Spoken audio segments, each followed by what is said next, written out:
Assalamualaikum warahmatullahi wabarakatuh.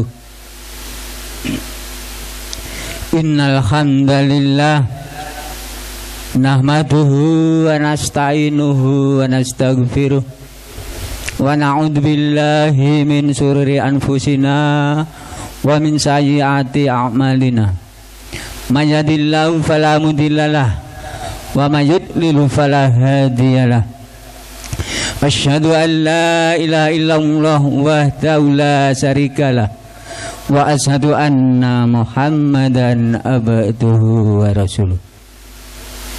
Yang kami hormati Bapak Komandan Kodim 0809 Bapak David. Yang kami hormati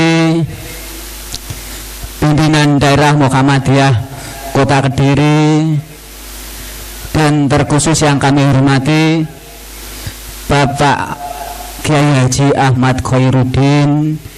Beliau ini selaku Ustadz yang akan mengisi kegiatan pada pagi hari ini. Beliau adalah Ketua Pimpinan Daerah Muhammadiyah Kota Kediri. Pertama, marilah kita senantiasa selalu manjatkan rasa syukur kita kehadirat Allah Subhanahu wa Ta'ala. Allah yang senantiasa selalu melimpahkan segala nikmat-nikmatnya untuk kita semua. Marilah sebagai ungkapan rasa syukur kita kepadanya, sebagai ungkapan rasa terima kasih kita kepadanya, nikmat yang telah kita rasakan senantiasa kita manfaatkan dan kita pergunakan dalam rangka meningkatkan iman dan takwa kita pada Allah Subhanahu wa Ta'ala. Karena bekal iman takwa inilah yang insya Allah akan menyelamatkan kita dari adab Allah, dan mudah-mudahan kita semua berkenan dikumpulkan Allah di surganya. Salat salam mudah-mudahan Allah limpahkan tasuri teladan kita, uswah hasanah kita, manusia terbaik, idola kita semua. Beliau adalah Rasulullah Muhammad Sallallahu Alaihi Wasallam. Jamaah sholat Idul Adha yang dimuliakan Allah, ini ada beberapa hal yang perlu kami sampaikan. Kami mewakili pimpinan daerah Muhammadiyah Kediri. Yang pertama, kami mengucapkan terima kasih kepada pemerintah Kota Kediri yang telah memberikan izin kepada kami pimpinan daerah Muhammadiyah dan seluruh pimpinan cabang yang menggunakan fasilitas dari pemerintah Kota Kediri. Mudah-mudahan jalinan ukhuwah ini senantiasa tetap bisa kita pertahankan dan kita tingkatkan. Kemudian juga kami ingin menyampaikan sambutan dari pimpinan pusat Muhammadiyah terkait kegiatan Idul Adha 1447 Hijriah. Yang pertama, bahwa kita hendaknya bisa melahirkan kesetaraan sosial, memperkuat kepedulian antar sesama, serta mencegah kerusakan alam dan korupsi. Maka ada 3 poin yang disampaikan oleh Ketua Pimpinan Pusat Muhammadiyah. Yang pertama, yaitu pondasi ketakwaan dan keikhlasan, meneladani ketaatan Nabi Ibrahim alaihissalam dan Nabi Ismail alaihissalam. Kurban bukan sekedar ritual penyembelihan kurban, namun juga bukan ajang untuk pamer atau gengsi, namun kurban merupakan kepasrahan total kepada Allah Subhanahu wa Ta'ala. Kemudian yang kedua, yaitu merajut kepedulian sosial. Semangat berkorban dan berbagi daging harus menjadi momen untuk mengikis jurang pemisah antar golongan, menghilangkan kesenjangan, dan membangun solidaritas kemanusiaan di era modern. Yang ketiga, yaitu keteladanan dan karakter al-muhbidin, yaitu orang-orang yang tunduk dan ikhlas, yang selalu lembut hati, sabar menghadapi ujian, menjaga ibadah dan menebar kasih sayang. Maka di momen yang sangat mulia ini, marilah kita sebagai umat Islam senantiasa menjalin ukhuwah Islamnya. Mari kita maju bareng-bareng, mari kita bergandeng tangan untuk mewujudkan kota Kediri ini yang semakin mapan. Bapak Ibu yang kami hormati, perlu kami sampaikan bahwa pimpinan daerah Muhammadiyah senantiasa selalu menjunjung dan bekerja sama dalam rangka menjalankan program-program pemerintah Kota Kediri. Untuk itu, dukungan panjenengan semua dalam rangka mewujudkan Kota Kediri yang mapan. Sebelum sambutan ini kami akhiri, ada beberapa hal yang perlu kami sampaikan terkait pemerolehan binatang kurban di bawah naungan pimpinan daerah Muhammadiyah Kota Kediri melalui amal usaha Muhammadiyah Masjid. Dari seluruh hewan yang terkumpul untuk dikurban pada kali ini, terkumpul sejumlah 67 sapi dan 58 ekor kambing. Yang kedua, yaitu program rendang rasisme Kota Kediri sebanyak 24 orang dengan nilai 84 juta. Inilah bentuk kepedulian Muhammadiyah untuk mewujudkan umat menjadi umat yang senantiasa sejahtera. Dan terakhir, kami juga mohon kepada seluruh jamaah senantiasa selalu menjaga kebersihan. Kalau Stadion Brawijaya pada awalnya bersih, maka selesai sholat Id dimohon kalau ada kotoran untuk diambil dan dibuang di tempat yang disediakan.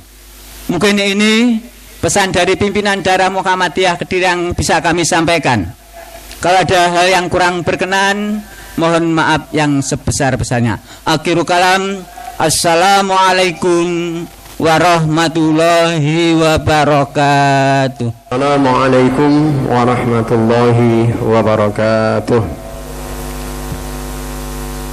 Innal hamdalillah nahmaduhu wa nasta'inuhu wa nastaghfiruh wa na'udzu billahi min syururi anfusina wa sayyiati a'malina. Man yahdihillahu fala mudhillalah wa man yudlilhu fala hadiyalah. Ashhadu an la ilaha illallah wahdahu la syarikalah wa ashhadu anna Muhammadan abduhu wa rasuluh. Allahumma salli wa sallim wa barik ala nabiyyina Muhammad wa ala alihi wa ashabihi ajma'in, amma ba'd. Ibadallah, usikum wa nafsi bi taqwallah faqad fazal muttaqun.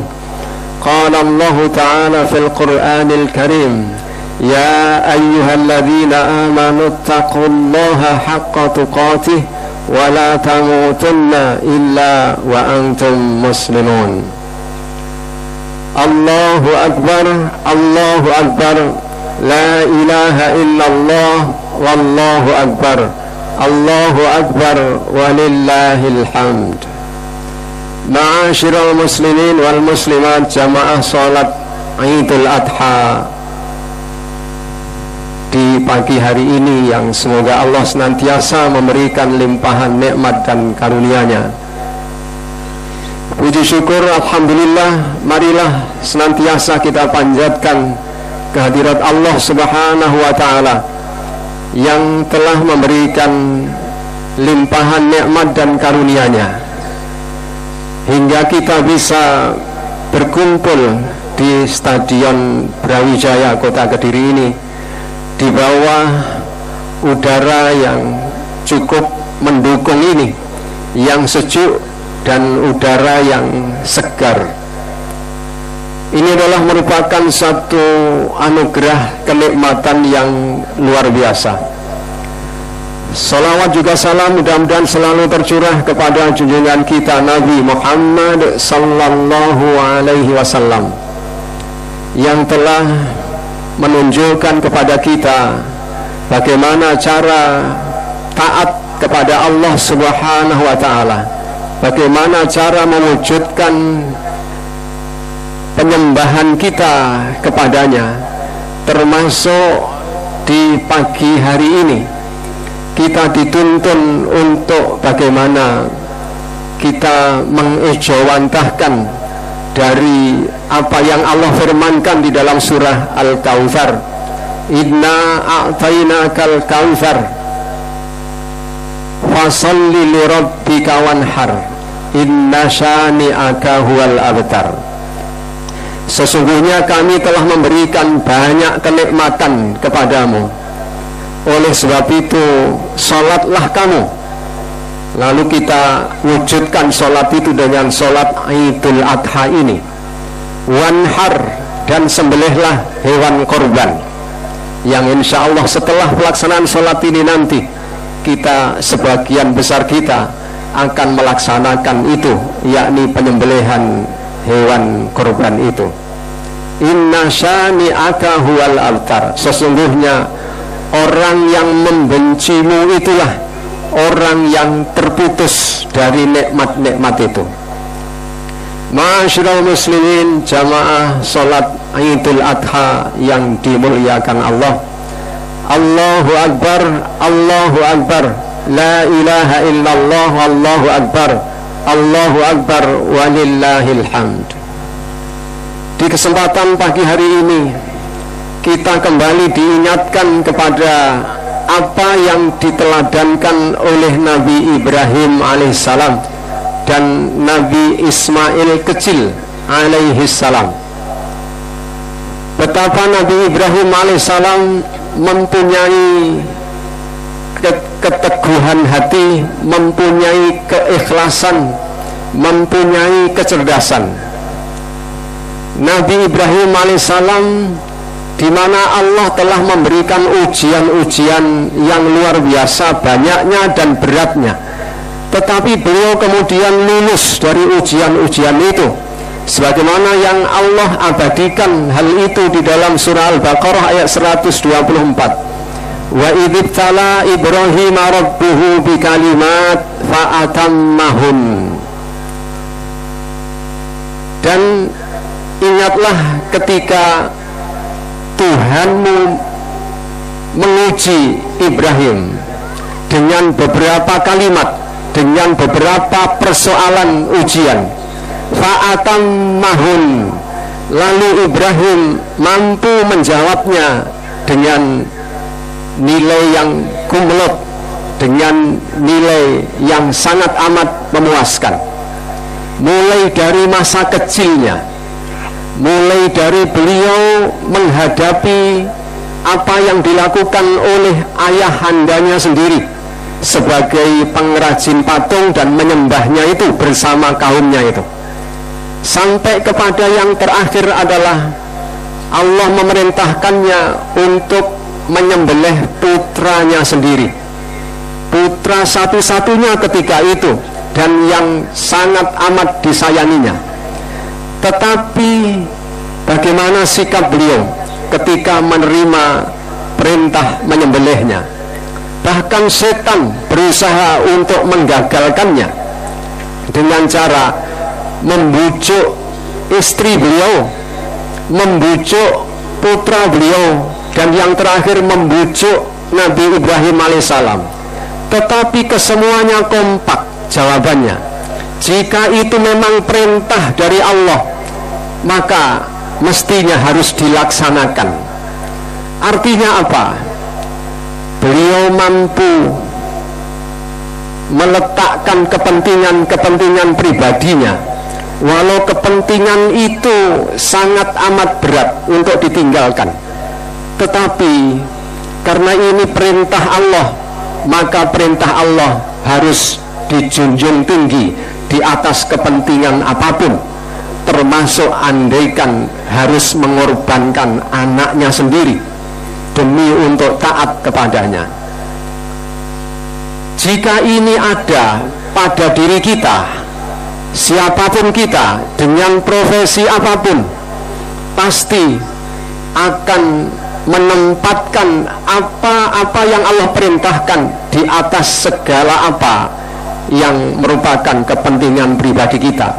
Jika kita sebagai kepala rumah tangga, maka perintah-perintah Allah harus kita junjung tinggi dan kita jadikan sebagai pedoman hidup dalam rumah tangga kita. Jika kita seorang pimpinan, tentu tidak akan mementingkan kepentingan pribadi, kepentingan keluarga, kepentingan kelompok tertentu dan lain sebagainya. Tetapi apa yang mestinya berpihak kepada nilai-nilai yang diridhoi oleh Allah, itulah yang akan dikedepankan. Jika ini ada pada diri seseorang, ketaatan total, keikhlasan yang total itu, dia hanya mengharap ridho Allah. Jika ada pamrih, maka pamrihnya hanyalah pahala dari Allah. Maka tentu setiap kita akan mempunyai prinsip sepi ing pamrih, rame ing gawe. Setiap akan melakukan suatu kebaikan tidak harus menunggu dana anggaran harus cair, tetapi dia pasti akan berusaha semaksimal mungkin demi untuk mendatangkan kemanfaatan dan kemaslahatan. Akan dilakukan dengan daya kemampuan yang dimilikinya, tanpa harus bergantung kepada yang lainnya selain Allah Subhanahu wa ta'ala.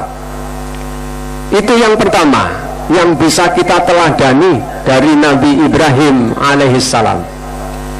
Yang kedua, pada diri Nabi Ibrahim alaihissalam ada karakter kecerdasan, yakni meskipun beliau mendapat perintah yang benar, tetapi tidak kemudian memaksakan pemahaman ini kepada orang lain, termasuk kepada putranya, karena beliau sangat sadar dan sangat paham bahwa anak-anak akan berkembang cara berpikirnya sesuai dengan pertumbuhan daya talarnya. Maka ketika beliau mendapat perintah bahwa Allah memerintahkan untuk menyembelihnya, tidak kemudian tiba-tiba Ibrahim membawa putranya di suatu tempat lalu disembelihnya, tetapi beliau mengatakan, wahai anakku, aku bermimpi, yakni mimpi yang benar, bahwa Allah memerintahkan diriku untuk menyembelihmu. Bagaimana pendapatmu? Maka Ismail kecil pun mempunyai, karena hasil dari dedikasi orang tuanya yang baik, hasil dari didikan dan asuhan orang tua yang benar, maka anaknya pun lahir dalam keadaan yang seperti ayahnya, yakni mempunyai ketulus ikhlasan dan keyakinan yang kokoh, yang pada akhirnya kemudian ketika keduanya telah bersiap-siap, yang satu menyembelih dan yang satunya siap untuk disembelih, maka akibat dari Ibrahim membenarkan mimpinya, membenarkan perintah Allah itu, kemudian Allah ganti dengan seekor kambing kibas yang besar, gemuk, putih bersih, bercahaya. Karena konon menurut suatu riwayat, kambing ini adalah kambing yang dahulunya digunakan untuk persembahan, untuk korbannya Habil, yang kemudian dipelihara di surga dan kemudian dihadirkan oleh Allah SWT sebagai ganti putra Nabi Ibrahim itu untuk disembelih. Dan sekaligus peristiwa itu sebenarnya menegaskan bahwa manusia semenjak saat itu sudah tidak pantas lagi untuk dijadikan sebagai korban. Oleh sebab itu hendaknya kita menghapus bentuk pengorbanan yang berwujud manusia, apapun tujuannya. Apakah kepentingan sesaat, apakah demi kekuasaan, demi kesenangan dunia, lalu mengorbankan sesamanya, diinjak-injak saudaranya, maka mulai saat itu sudah harusnya terhapus aktivitas atau dugaan-dugaan, sangkaan-sangkaan yang tidak benar seperti itu. Ma'asyiral muslimin, jamaah salat Idul Adha yang dimuliakan Allah. Allahu Akbar, Allahu Akbar, la ilaha illallah, Allahu Akbar, Allahu Akbar, walillahil hamd. Maka karena ketulus ikhlasan Nabi Ibrahim, Allah menggantikan dengan kibas yang besar tadi itu, lalu disembelihnya. Dan ini menunjukkan bahwa ajaran Islam mengajarkan kepada kita bahwa selain ketaatan kita kepada Allah dengan setulus-tulusnya, maka harus dibangun secara seimbang toleransi kita, kepedulian kita terhadap sesama, yakni dengan penyembelihan hewan tadi itu, kemudian daging-daging lalu ditasarufkan, didistribusikan kepada mereka yang membutuhkan. Ini adalah sisi lain yang harus kita bangun seimbang, bersama-sama membangun hubungan kita dengan Allah. Oleh sebab itu, hari ini ma'asyiral muslimin wal muslimat, jamaah salat Id yang dimuliakan Allah, di saat masyarakat global termasuk nasional, negeri kita ini mengalami perekonomian yang sedang tidak baik-baik saja. Di saat seperti inilah kesempatan bagi para agniya, orang-orang kaya di antara kita, atau setidaknya orang yang mampu untuk membagi kebahagiaan, membagi rezeki, membagi kenikmatan dengan sesamanya. Dan Rasulullah SAW pernah bersabda, nanti akan datang suatu zaman di mana seseorang akan mendatangi manusia dan akan berkeliling menawarkan sedekahnya, tetapi tidak satu pun dari mereka yang mau menerimanya.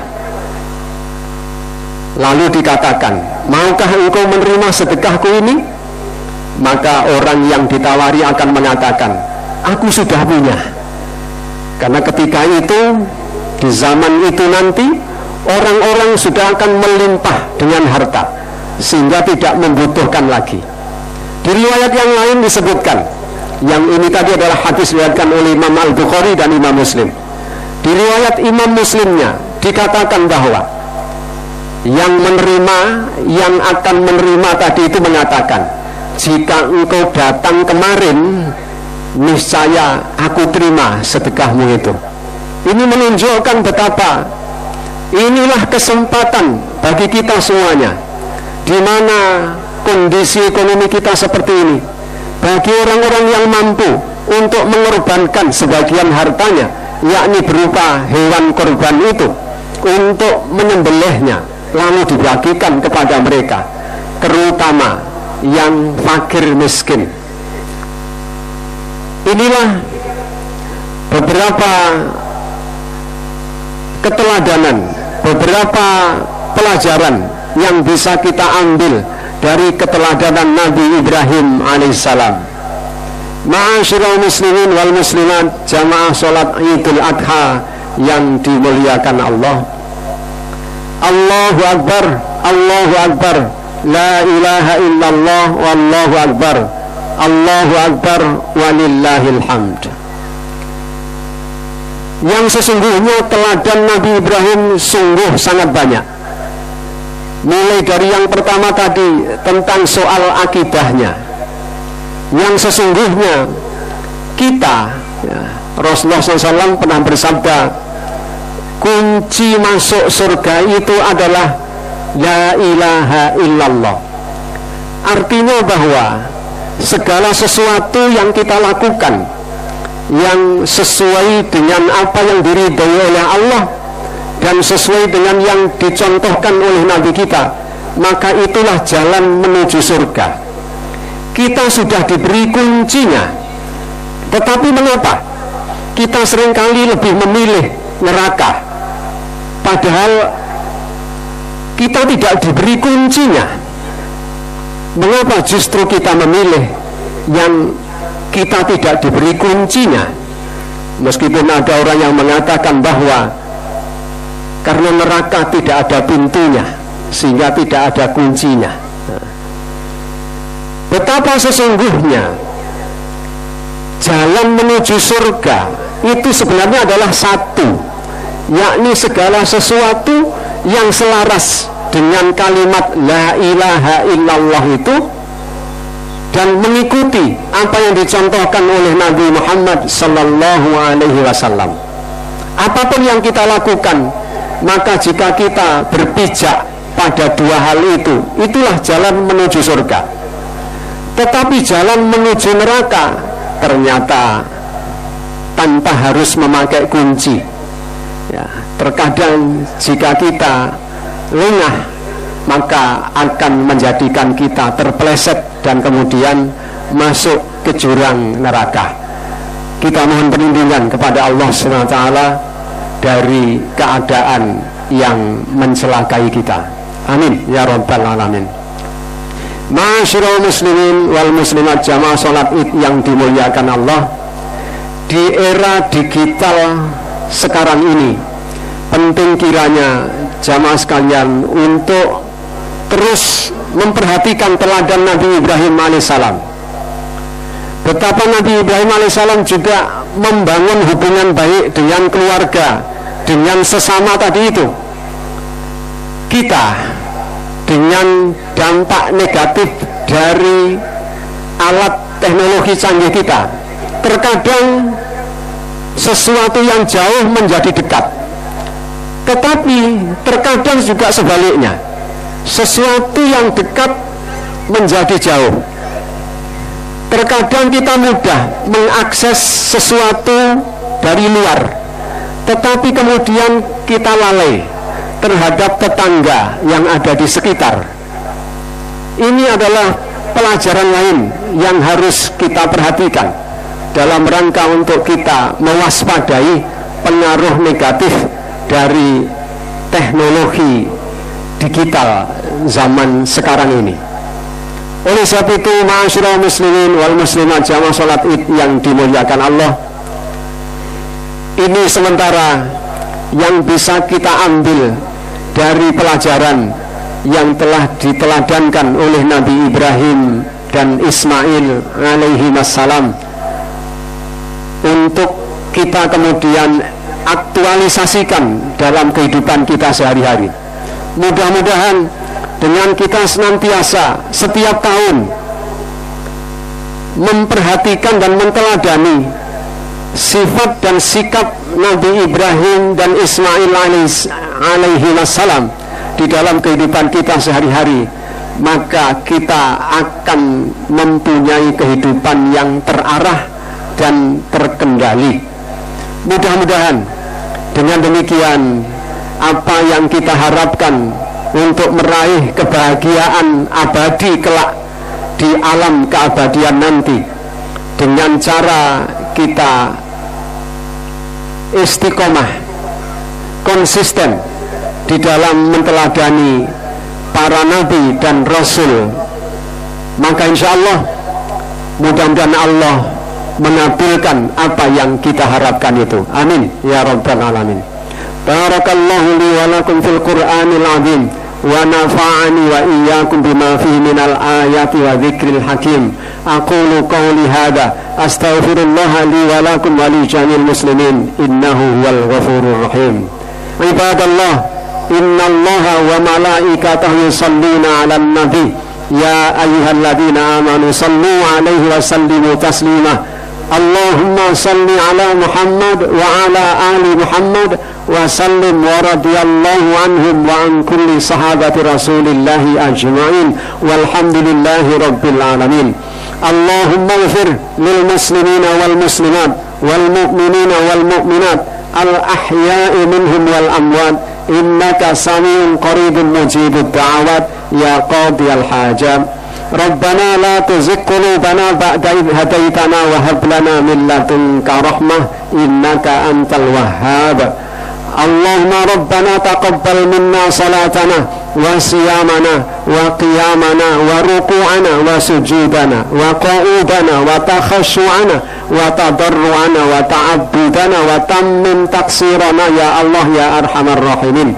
Allahumma adfa' 'anna al-bala' والوباء والغلاء والفحشاء والمنكر والمحن والفتن ما ظهر منها وما بطن من بلدنا إندونيسيا هذا خاصة ومن بلدان المسلمين عامة إنك على كل شيء قدير. ربنا هب لنا من أزواجنا وذرياتنا قرة أعين واجعلنا للمتقين إماما. ربنا آتنا min ladunka rahmatan wa hayyi' lana min amrina rasyada. Rabbana atina fid dunya hasanah wa fil akhirati hasanah wa qina adzaban nar. Subhana rabbika rabbil izzati amma yasifun wa salamun alal mursalin walhamdulillahi rabbil alamin. Wassalamu alaikum warahmatullahi wabarakatuh.